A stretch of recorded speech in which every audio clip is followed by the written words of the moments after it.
Scholar asked Jesus, which commandment is the first of all?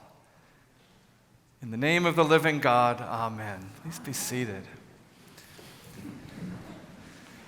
So if you could be at any concert or performance in your lifetime, what would you choose? Maybe the Beatles at Shea Stadium, or Pink Floyd doing The Wall at the Berlin Wall, or Coachella with Beyonce in 2018. Maybe some of you were there. Maybe it would be the Monterey Pop Festival with Janis Joplin, or Woodstock, or would it be the 1969 Harlem Cultural Festival that's featured in Summer of Soul? Stevie Wonder, Nina Simone, Sly and the Family Stone, Gladys Knight and the Pips, Mahalia Jackson, B.B. King, The Fifth Dimension, Clara Williams. That'd be pretty awesome. But for me, I know my answer. For me, it would be July 13th, 1985, Wembley Stadium, Live Aid. 1.9 billion people. That's 40% of the world's population watching. $127 million raised for famine relief in Ethiopia. And the lineup, a little short on women, but still pretty good. David Bowie, Elvis Costello, Sting, Elton John, The Who, Paul McCartney, Freddie Mercury and Queen leading all 72,000 people in singing Radio Gaga. 72,000 people clapping their hands over their head in unison. What would it have been like to be there? But for me, I would want to have been there for one moment. Now, Live Aid was a lot of things, but one of them was it was the global coming out party for an Irish band called U2. Maybe you've heard of them. And I'd want to be there to witness one moment. So first we got to set the stage.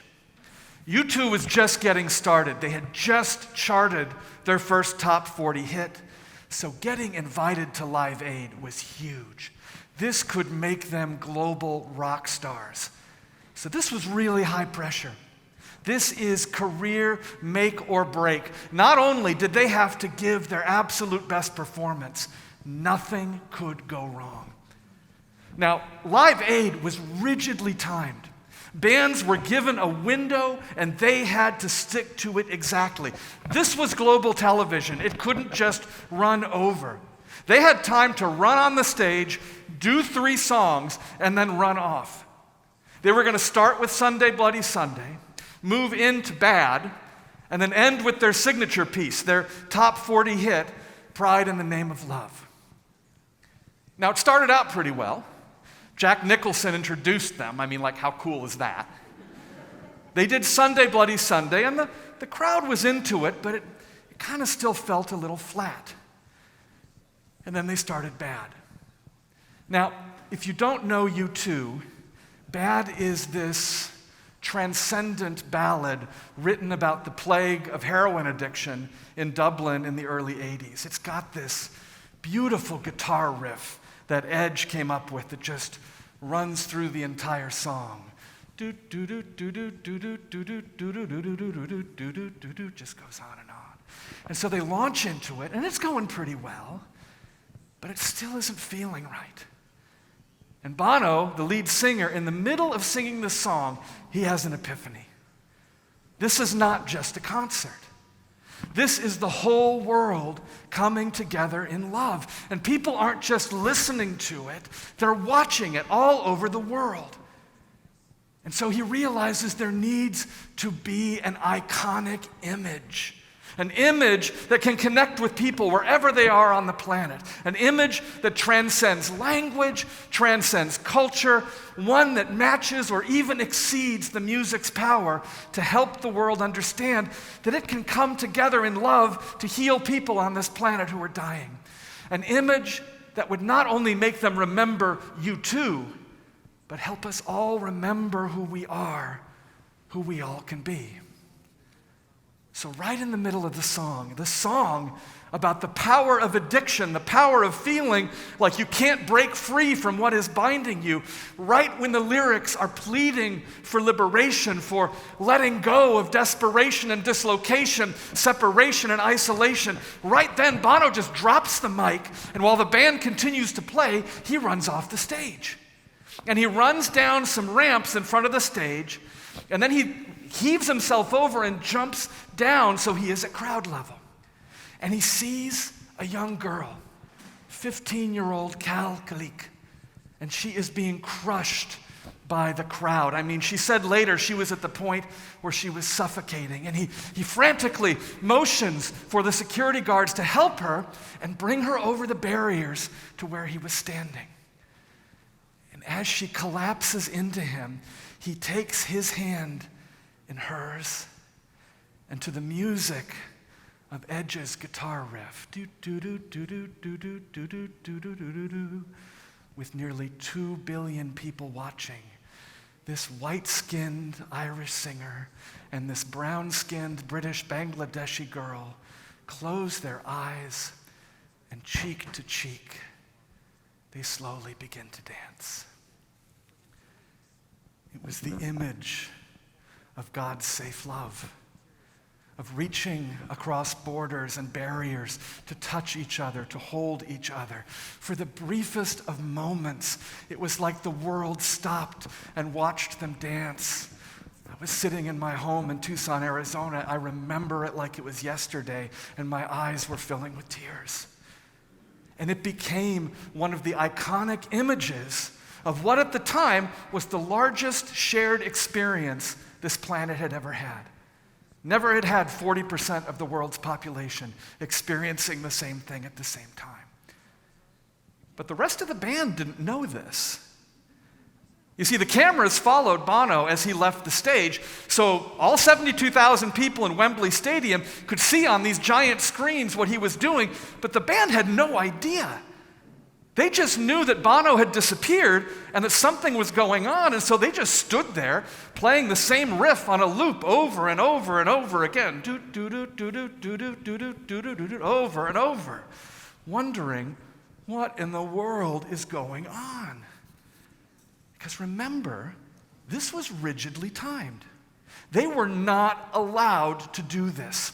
They had to run on, play 3 songs, and run off.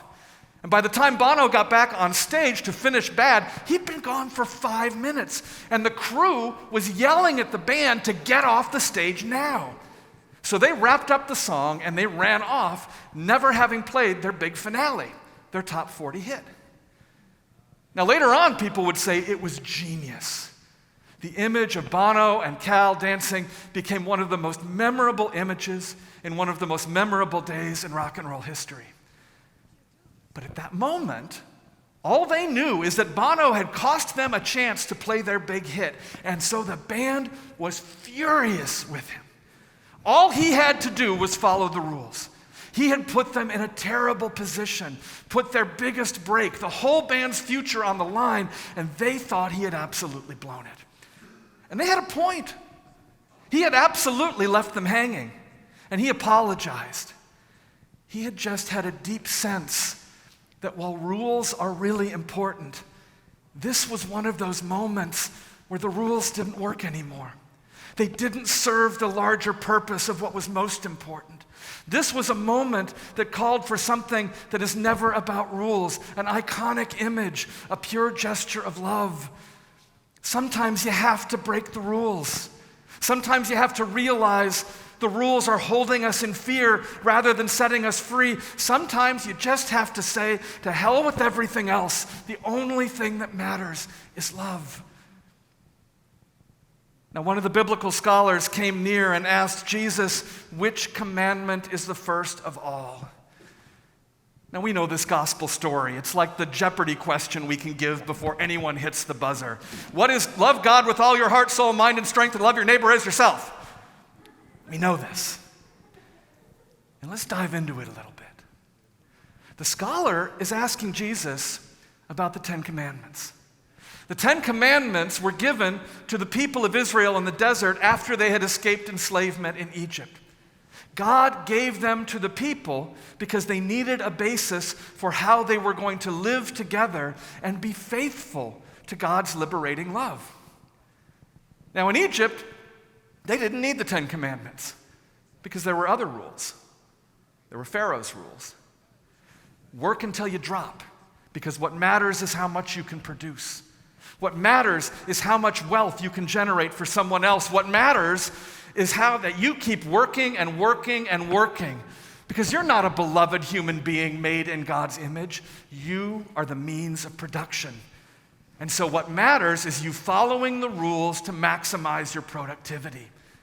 That is the world that God liberated the people from, which is why when God gave the commandments to Moses, the first commandment starts with a preamble. I am the Holy One who brought you out of Egypt, out of the land of slavery. Remember, God is saying, I brought you out of slavery. You are meant for liberation. Your God is not Pharaoh. Your God is the God of freedom. So don't let that God of enslavement, that God of wealth generation, that God of work till you drop, sneak back in. Remember that you are made for freedom. Remember that you are made for love. The 10 Commandments were meant to be a framework to keep people free, to begin a new society where the only rule was the rule of love. And we humans are a troublesome and pesky lot.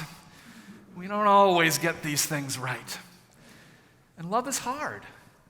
Love is hard because love doesn't follow the rules of Pharaoh, the rules of empire, and those are the rules we're used to following.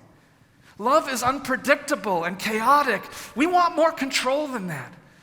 And so the people began to wonder, maybe not even consciously, maybe the problem with Egypt wasn't Pharaoh's rules. It was that Pharaoh was the one in charge. So maybe those rules wouldn't be so bad if we could be Pharaoh. So slowly, over generations, the religious leaders of the people made more and more rules and used those rules to control the people and generate more and more wealth for themselves. And then when other nations came in and occupied their land, those nations used those leaders and those rules to control and oppress the people. And even though the commandments of the God of liberation and love were still on their lips, all of a sudden, over time, they were back in Pharaoh's Egypt. And that's where Jesus comes in. Jesus is saying something revolutionary here. Something that topples the system of Pharaoh that has reemerged in the guise of the temple of the God of liberation and love. Jesus is saying something revolutionary here, but he is not saying anything new. When Jesus says, "Hear, O Israel, the Holy One our God, the Holy is one. You shall love the Holy One your God with all your heart, all your soul, all your mind, all your strength, and you shall love your neighbor as yourself." When Jesus is saying these words, he is dropping the mic and he is changing the song. When Jesus says these words, he is saying, you got to look at who the rules serve. Do they serve us being the holy, healthy people God dreams for us to be, or do they serve the enslavement God longs for our freedom from? When Jesus says these words, he is saying sometimes you have to break the rules. Sometimes you have to realize the rules are holding us in fear rather than setting us free. Sometimes you have to just say to hell with everything else. The only thing that matters is love. For nearly 2,000 years, we as the church have done with these words of Jesus what the religious leaders did with the commandments of our God of liberation and love. We have created a church that mirrors society in demanding production for production's sake. That says if you want to be great, build up those ABCs of empire, attendance, buildings, and cash. And that church has done some wonderful things. The rules can work well sometimes. We need good rules and boundaries, ones that serve us being the holy, healthy people God dreams for us to be. Rules and expectations that keep us safe and call us to our best selves and that ensure everyone has a voice and nobody gets left behind. Live Aid had a lot of amazing performances, because the rules helped an incredibly complex day flow really, really well. And no matter how wonderful the project, we are more than producers. There is more to life than maximizing our productivity. You are, I am, everyone is beautiful images of the God of liberation and love. And so, yes, we can produce beautiful things. We can be a great community. We can be a thriving community. We can be a community that God uses to transform and heal ourselves and the world, but not at the cost of our souls. We are in the desert just as much as those people of Israel were. We are in a holy in-between time, unsure of our very survival. The memories of the way we have lived in the past so strong that we are tempted to return to them if for no other reason that they are familiar and secure, even if they truly were killing us. We can even, like those people in the desert, glorify them with nostalgia, remembering the wonderful food of Egypt and forgetting how stressed, tired, oppressed, and beaten up we were by the way we used to live. We are in a holy in-between time as we hope this pandemic may be slowly ending and we're entering into and creating together whatever is coming next. We are on the stage right now. And the crew who is putting on the show is screaming at us just to follow the rules. Get to work, keep working, produce what you're supposed to produce. Let's raise the money because maybe it's even for a really good cause. And the stakes seem incredibly high. Success or failure, maybe even life or death. And that makes us afraid. Of course it does. We wouldn't be human if this didn't make us afraid. We feel like there is so much we have to do, and we forget to question that. And it is in this moment that the Christ reminds us that like Jesus, we too are revolutionaries, and our cry is love. Just love. Love God. Love each other. Love ourselves. We are wounded. We are grieving. Our eyes are filled with tears and our fists are clenched in rage. I know you see it. I know you feel it. And we are being told the answer is to follow the rules, to live up to the expectations, to get back to work. The show must go on, same as it ever was, same as it ever was, same as it ever was. But the rules and expectations will not save us, and they will not heal us. The rules and expectations will just continue to imprison us. Sometimes we got to break the rules. Sometimes we have to realize the rules are holding us in fear rather than setting us free. Sometimes we just have to say, to hell with everything else. The only thing that matters is love, and that's the way we want to live. As we move through the coming months, I know we want things to return to normal, whatever that is. I know there are so many things that we have missed about our life together because they are and were wonderful. So much has changed and is continuing to change. We just want the world and the All Saints we used to have back because this world and this All Saints made us feel so good about ourselves and with good reason. And we got to try to resist that temptation. We cannot let the memory of the way things used to be become our God. Because if we do, we will become enslaved to its reproduction. We will never heal, and we will never be free. This is one of those moments where we have to break the rules, where we have to let go of the expectations. This is one of those moments where we have to realize the rules and expectations are holding us in fear rather than setting us free. This is one of those moments where we just have to say, to hell with everything else. The only thing that matters is love, and that's how we're going to try to live. So what does that look like for us? I have no idea. but I want to find out. And I want us to find out together. I want us to sing together. I want us to laugh together, to grieve together, and to rage together. I want us to wade out into the crowds and find that person who is saying, I can't breathe, and find a way to hold each other and close our eyes and slowly begin to dance. And I want us to do it all not burdened by the fear that we're not producing enough, or working hard enough, or doing enough things. The fear that somehow our worthiness and lovability is tied up in those things and not in our simple creation and existence as God's beloved children. We can break free. We can let go of our desperation and dislocation. We can let go of separation and isolation. We can let it go, and we can be the image of God's safe love, of reaching across barriers to hold each other. We can break free of the rules and expectations that bind us. We can have that kind of vision. We can have that kind of courage.